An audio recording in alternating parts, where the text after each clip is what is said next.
테마 20은 우리나라 고위공무원단입니다. 법령에 있는 걸 갖고 온 거고요. 문제 상당히 많습니다. 자, 보다시피 상당히 많죠. 그래서 고위공무원단은 이론도 나오지만 이렇게 법령에 있는 내용도 많이 나오니까 꼼꼼하게 보셔야 될 겁니다. 별 3개짜리니까 제가 심화로 돌렸지만 기본에서도 봐야 돼요. 그게 밑에가 다 구급 문제들입니다. 자, 우리나라 고위공무원단은 보다시피 행정부에만 있습니다. 또 국가직 공무원만 있지 지방직 공무원은 제외죠. 지방공무원도 행정직 공무원이지만 행정부 소속이지만 지방직은 고위공무원단이 없습니다. 그다음에 일반직뿐만 아니라 특정직하고 별정직도 있습니다. 정무직은 없죠. 왜 얘는 1, 3급이니까 정무직은 차관급 이상이니까 없는 거예요.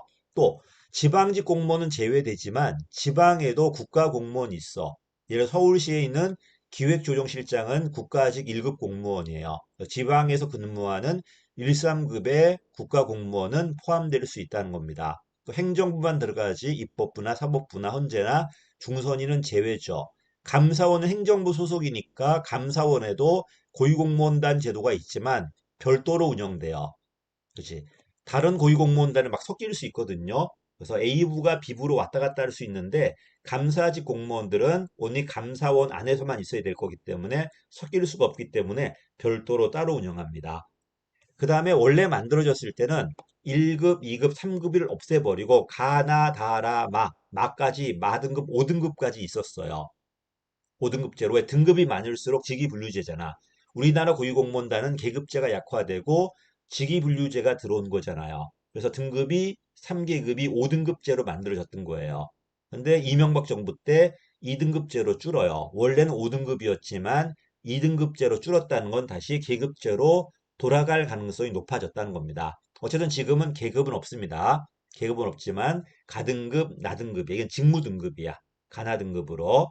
그 다음에 여태까지 행안부 장관은 행안부에 있는 사람만을 임용 제청할 수 있었는데 지금 그렇지 않습니다. 일반직이라면은 그치? 일반직 공무원이라면은 행안부 소속 공무원 아니어도 다른 부서 소속의 공무원도 대통령한테 임용 제청할 수 있다는 겁니다. 물론 임용권은 대통령이 갖는 거고요. 그렇지? 그래서 모든 고위공무원단이 아니라 일반직. 그치? 전체 일반직 고위공무원 중에서 임용 제청이 된다는 겁니다. 됐죠? 여기까지.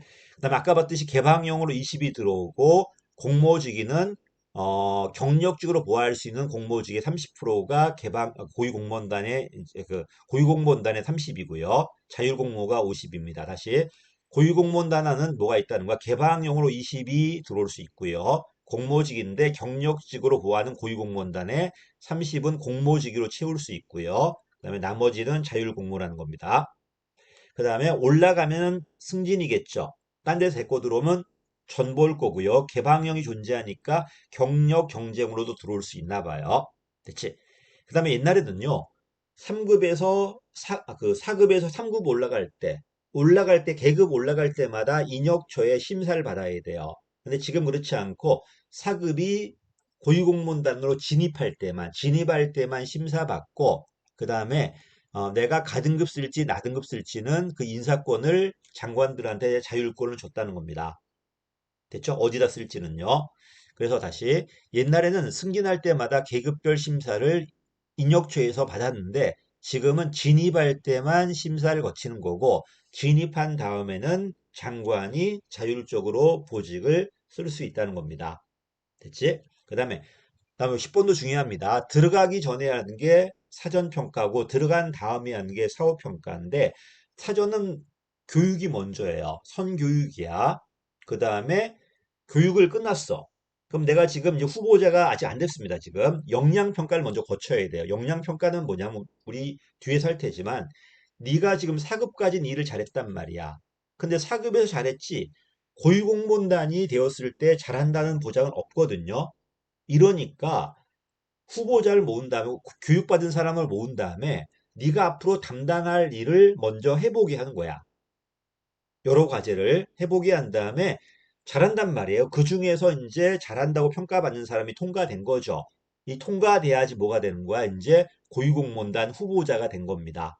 됐죠? 다시 교육받았다고 해서 후보자가 된 거 아니라 후보자를 먼저 교육을 해야 되고요. 후보자 교육이 먼저고요. 이 역량평가를 통과해야 돼. 당연히 보다시피 전에 실시하는 거야. 채용 전에 실시하는 거고요.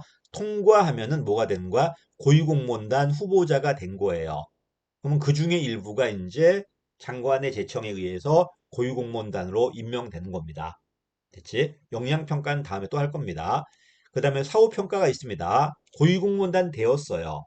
되었는데 만약에 성과가 안 좋으면 잘라야 될 거 아니에요. 그게 적격심사예요. 그래서 적격심사는 보다시피 모두 다 들어가는 게 아니라 일반직만 들어가고요.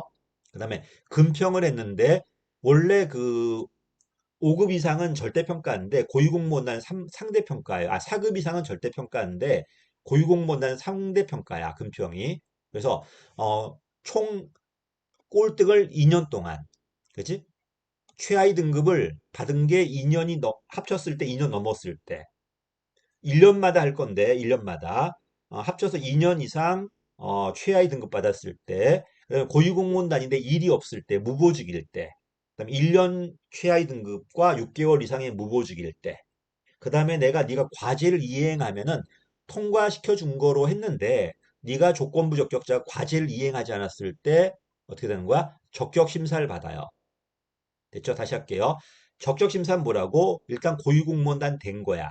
된 다음에 성과가 안 좋은 사람들한테 다시 심사를 해보는 거야. 네가 자격이 있는가 없는가. 자격이 없다면 보다시피 직권 면직될 수 있어요. 근데 모든 고위공무원단이 아니라 뭐다? 일반직만 들어간다는 것. 요거 좀 조심하셔야 되고요. 최하위 등급 아마 C등급이겠죠? SABC니까 C등급을 2년 이상 받았을 때 그다음에 고위공무원단인데 무보직이라는 건 일이 없는 거, 직위가 지금 없는 거예요.